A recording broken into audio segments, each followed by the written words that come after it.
On the night of August 31st, under the cover of darkness in occupied Crimea, the silence of the peninsula was shattered by deafening explosions. A gigantic target that was once a symbol of scientific ambition became the focus of attention in the modern theater of space warfare. The RT-70 radio telescope, also known as P-2500, located in Yevpatoria, was not just any attack, but a carefully planned assault directed at the heart of Russia's GLONASS satellite navigation system, the backbone of its military operations. Behind this operation was the elite primary unit of Ukraine's Defense Intelligence Agency, HUR, executing a bold plan with precision and relentless determination. The story of this attack is not only a military triumph, but also proof of Ukraine's commitment to regain control and weaken the enemy on occupied territory. If you support Ukraine, comment with the number 1. With its enormous parabolic antenna 70 meters in diameter, a height of 86 meters, and a weight of 5,500 tons, the RT-70 was once a jewel of Soviet space science. Built at the Yevpatoria Deep Space Communications Center, the RT-70 played a key role in bringing humanity closer to distant planets like Mars and Venus, supporting interplanetary missions and studying cosmic phenomena such as quasars, solar winds, and asteroids, operating in frequencies from 5 GHz to 300 GHz with a signal sensitivity of 10 to the minus 23 watts per square meter. The RT-70 remains one of the most powerful tools in the world for radio astronomy. After the illegal annexation of Crimea by Russia in 2014, the facility was transformed into a strategic military asset. The Yevpatoria Center was reorganized as Unit 8145, or NIP-16, under Russia's aerospace forces, tasked with supporting the GLONASS system, Russia's answer to GPS, with a 200-kilowatt transmitter, and the Goliath receiver, which housed specialized klystrons, each capable of generating 1 megawatt of pulse power at 8 to 12 gigahertz. The RT-70 became indispensable for controlling and adjusting the orbits of GLONASS satellites, improving the system's accuracy by 30%, as Colonel Vino Kururov claimed in 2017. This transformation made the RT-70 a key military target, with only 2 RT-70 radio telescopes completed in the world, one in Crimea and another in Ussurisk. Destroying the Yevpatoria installation dealt both a tactical and economic blow. The klystrons, custom-built to Soviet-era designs, cost tens of millions of dollars and require at least 18 months to manufacture. Ukraine recognized this vulnerability, and as its demilitarization campaign in Crimea intensified in 2025, the RT-70 became a top priority target. The attack on the RT-70 was the culmination of months of planning, intelligence gathering, and preparation by the primary unit, HUR's elite special forces, known for high-precision operations. Weeks before August 31st, HUR operatives worked covertly, using ground intelligence networks and electronic reconnaissance to map the Yevpatoria Deep Space Communications Center. Satellite images from Western allies, including data from the US KH-12 satellite, with a resolution of less than 10 centimeters, combined with reconnaissance by Bayraktar TB2 drones, capable of flying 300 kilometers and staying airborne for 27 hours, provided a detailed picture of the facility's defenses. The Yevpatoria Center was heavily fortified, protected not only by Russian infantry but also by a dense air defense network.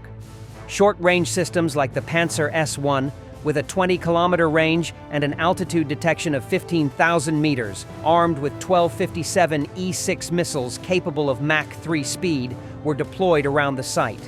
The 96 L6A radar, part of the S-400 Triumph system, could detect threats at 300 kilometers and track 100 targets simultaneously. Russian electronic warfare systems like the Krasuka-4 interfered with GPS signals and drone control within a 250-kilometer radius. Faced with such defenses, Ukraine needed a bold and precise plan. The weapon: Vulcan drones. The primary unit chose a custom-designed kamikaze drone, internally nicknamed Vulcan, built for high-precision strikes. The Vulcan carried a 50-kilogram explosive payload, reached speeds of 200 kilometers per hour, and had an operational range of 1,000 kilometers. Constructed with carbon fiber, it weighed 120 kilograms empty, with a 2.5-meter wingspan, powered by a mini-turbine engine maintaining a cruise speed of 150 kilometers per hour for 6 hours. Equipped with inertial navigation and jamming-resistant GPS, the Vulcan could fly under 50 meters to evade radar, carrying a high-explosive warhead equivalent to 70 kilograms of TNT, capable of penetrating reinforced concrete. Ukrainian engineers integrated a 4,000-pixel night vision camera and real-time data transmission with AES-256 encryption, allowing remote operators to adjust trajectories even under jamming conditions.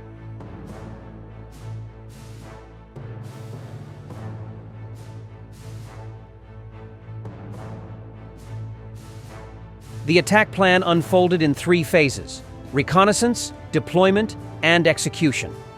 During reconnaissance, HUAR teams identified the Goliath receiver, the heart of RT-70, which housed critical components like klystrons and amplifiers. A strike there could disable the entire system. They also mapped air defense positions, calculated distances between Panzer S-1 units and the 96 L-6A radar, and estimated a Russian response time of 3 minutes from detection to engagement. On the night of August 30th, as Crimea lay in darkness, the primary teams launched from a secret base in Kherson, 300 kilometers from Yevpatoria.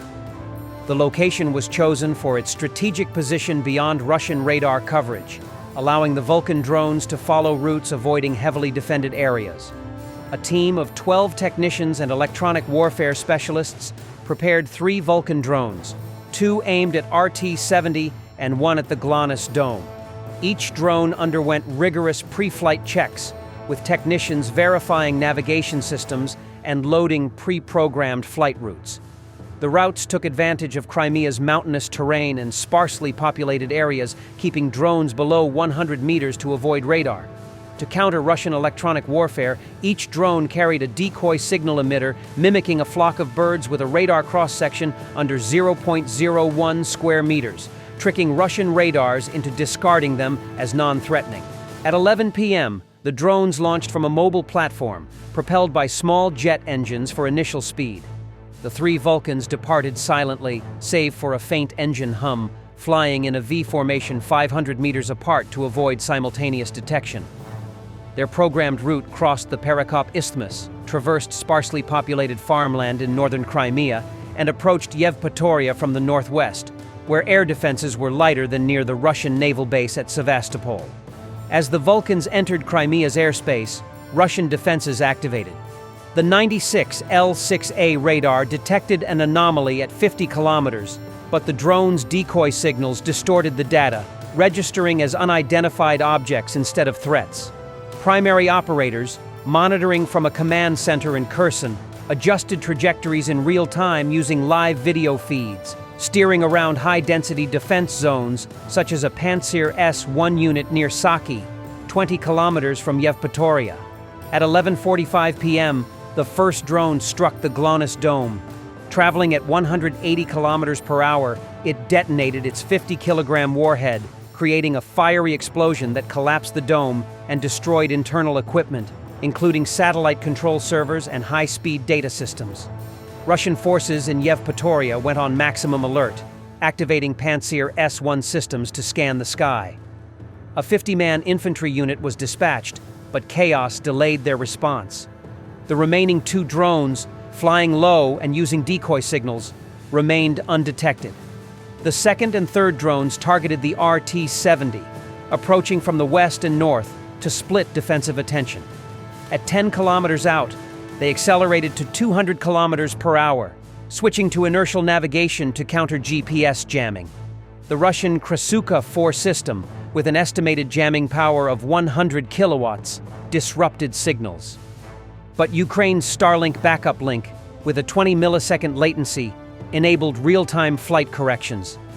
At 12:05 a.m. on August 31st, the second drone hit the Goliath receiver of RT-70 with its 50-kilogram warhead, unleashing a massive column of black smoke, destroying the telescope's core.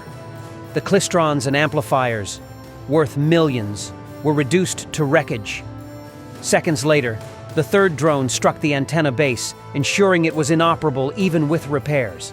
Flames roared, lighting up Yevpatoria's sky as debris fell. The second explosion triggered a fire that lasted more than 3 hours, destroying auxiliary systems such as a 500-kilowatt backup generator and fiber optic cables connecting RT-70 to its control center. Russian forces responded too late. A Panzer mistakenly shot down debris thought to be a drone, but the damage was done. Infantry units arrived to find RT-70, a symbol of Russian technological power, reduced to burning rubble. A leaked Russian report revealed that 5 military technicians were killed and 12 wounded in the attack. By dawn in Crimea, the impact of the attack was clear. The RT-70, one of Russia's 2 largest radio telescopes, was completely disabled.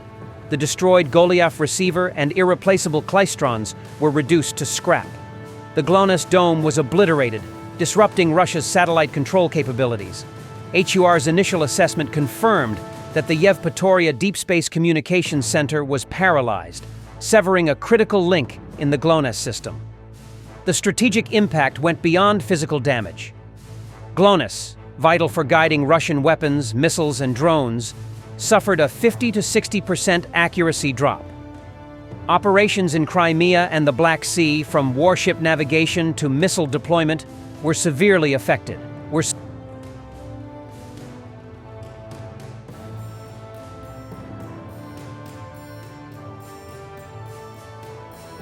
For example, Caliber cruise missiles, which rely on GLONASS for precision under 3 meters, could now miss by up to 10 meters, reducing combat effectiveness. Repairing RT-70 will require enormous resources and time, especially since Russia depends on Soviet-era klystron designs.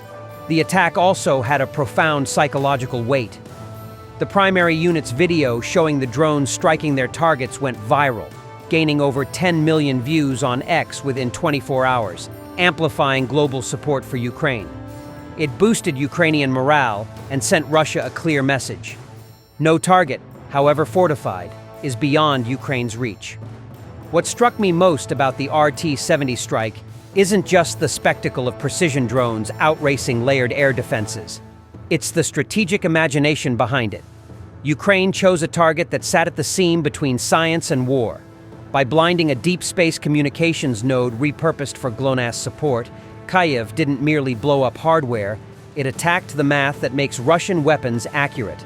In modern conflict, probabilities are power. If you can turn a 3-meter SEP into a 10-meter miss, you've bent the battlefield without firing a barrage. This operation also reveals a quieter truth. Space warfare often begins on the ground. Satellites are glamorous, but their Achilles heel is terrestrial. Antennas, fiber trunks, timing references, power, and the people who maintain them. The RT-70 action underscores a future where disabling a nation's positioning, navigation, and timing, PNT, doesn't necessarily mean shooting at the sky. It means targeting the scaffolding that keeps the constellation useful. Ethically, some will flinch at hitting a facility with scientific roots. I get that. Space telescopes once symbolized universal curiosity. But once a site is woven into active military command and control, even partially, it becomes a dual-use node with direct battlefield implications. The responsibility for that shift doesn't lie with the attacker. It lies with the actor who militarized the site. If anything, this episode should remind governments that blurring the line between science and command infrastructure invites risk to treasured assets. For Russia, the lesson is sobering. Redundancy isn't a slogan, it's survival. A resilient PNT architecture needs multiple hardened ground stations, diversified timing sources, robust anti-jam/anti-spoof layers, and credible fallbacks, high-grade inertial navigation, terrain contour matching, celestial fixes, even ELORAN where feasible. Over-reliance on a few legacy hubs, especially ones burdened by bespoke Soviet-era parts, creates single points of graceful failure for an adversary to exploit. For Ukraine, the takeaway is equally clear. Selective, high-leverage strikes can reshape an entire theater at a fraction of the cost of attritional warfare. The blend of open-source ingenuity, Western ISR support, low observable flight profiles, and hardened comms is a playbook worth iterating. But there's a ceiling. The more success these campaigns achieve, the more the opponent will invest in deception, decoys, mobile nodes, and rapid repair teams. Winning the next round will require faster kill chains, better target verification, and a sustained edge in electronic warfare. For the rest of us, the RT-70 episode is a wake-up call. Civil infrastructures rely on precise timing, from finance to power grids to telecom. If great powers can jolt each other's PNT with a handful of drones, what does that imply for national resilience in peacetime crises or gray zone contests? Democracies should harden timing layers, diversify beyond a single GNSS, and practice graceful degradation. We ensure data centers. It's time to ensure clocks. In the end, the strike wasn't just a tactical victory. It was a thesis statement about 21st century warfare. The decisive terrain is often invisible, the critical targets are often few, and the sharpest weapons collapse complexity into doubt. Ukraine made Russia's weapons less certain. In modern war, uncertainty is defeat by another name. Thank you for staying with me until the end of this story. The strike on RT-70 is not just a chapter of war, it's a reminder of how resilience, ingenuity, and courage can change the balance of power. If you found this analysis valuable, don't forget to like, share, and subscribe so you won't miss future updates. And now, I'll leave you with one thought. In modern warfare, certainty is fragile, but determination can move mountains. Take care, stay informed, and I'll see you in the next video.